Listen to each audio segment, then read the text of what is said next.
Hi there, my name is Terry Grogan and I am the manager of the BMV bookstore in the Yonge and Eglinton neighborhood of downtown Toronto. I have been a bookseller for 25 years. I started my career with Wordsworth Books in Waterloo. I lasted 2 weeks with them before I got the opportunity to move to Toronto and work at the world's biggest bookstore.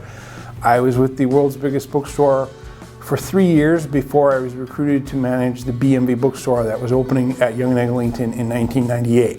I have been a bookseller for 25 years, and BMV Books is a secondhand bookstore.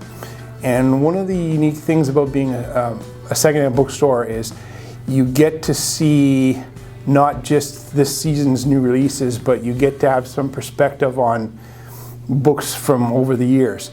Not just books that were published in November of 2021 or September of 2021, but if you work in a secondhand bookstore long enough, you will get people who will bring you books that were published all the way back in 2015 or 1999 or 1983.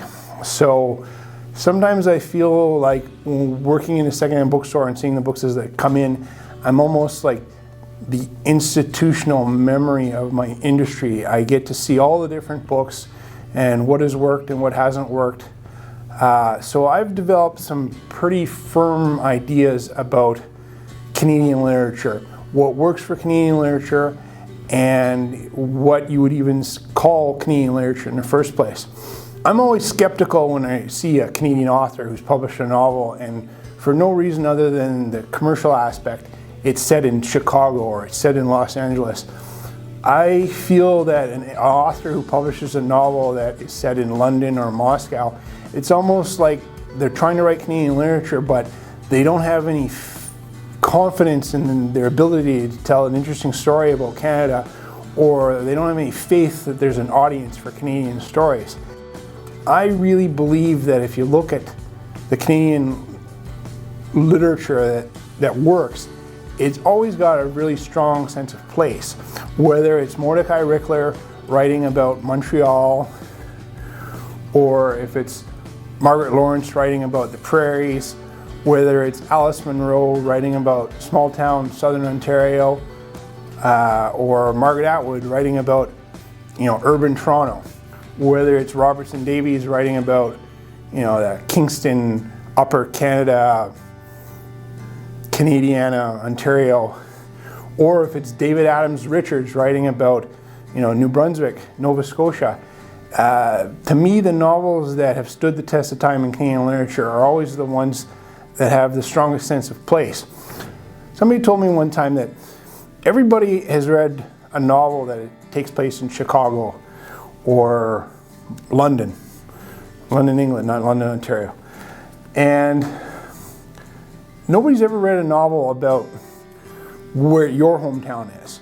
And I really believe that if you are trying to break into Canadian literature, the best thing that you can do, the most authentic, the strongest presentation you can make is write a really good story about your hometown, where you came from, because nobody else will ever be able to write that story.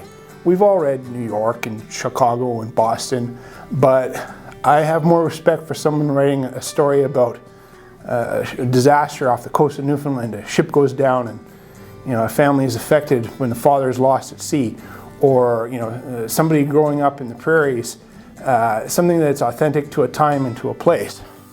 I was invited to speak here today not because I'm a bookseller who's got these dusty old opinions about Canadian authors. I was invited because I am myself an author, and I published a novel called 12 Stories 3 years ago, and I published it under the name Emmett Grogan. The reason I wrote 12 stories is because I grew up in northwestern Ontario. I grew up in a small town called Nipigon, and I've spent years looking for a novel that is set in Nipigon, Ontario, or Dryden, Ontario, or Thunder Bay, and I never found it. So I thought that's something that I could contribute to the field of Canadian literature, writing about where I'm from and writing about my experiences and trying to capture a time and a place that is now gone, but that if I didn't write about it, nobody else would. The novel is called 12 Stories, and it's actually, a lot of people think 12 stories, oh, it must be a short story collection, especially if it's, Canadian small press literary fiction. It's a novel told in the form of short stories, and I published it under the name of Emmett Grogan because I work for BMV, and I have the opportunity to hand sell this book to people that I think would be interested in it, but I've never wanted to be able to sell the book on the basis of the fact that my smiling face is on the cover of the book. Everybody who shops at BMV in Toronto knows me as Terry the bookseller, so I use the name Emmett Grogan. I want people to buy the book and to read the book and enjoy the book based on the merit of the work, not because, well, I know this guy and I'll help him out, I'll buy the book, maybe I'll toss it in a pile, look at it later on. I'm very fortunate that I get to meet all of my readers, and when I talk to somebody and they give me their feedback, it's honest feedback because they don't know who I am. So it's been a really good experience. It's a novel told in the form of chapters. All the stories are connected. All the chapters of the novel could stand alone and have been published on their own. Most of them are 7 pages long. They're quick 10-minute reads. But if somebody pays attention and puts all the chapters together like a jigsaw puzzle, they'll come to realize it's a guy who's telling you the key turning points, key moments, pivotal moments of his life, the events that made him who he is. But he figures out a little too late all the things he didn't understand about his own life when he looks back with, regret. He's an unreliable narrator to his own life story because he doesn't understand all the danger that's in the background as he tells you these funny stories about things that he did when he was a boy, when he was a young man, when he's an adult, when he's an adult and he starts his own business.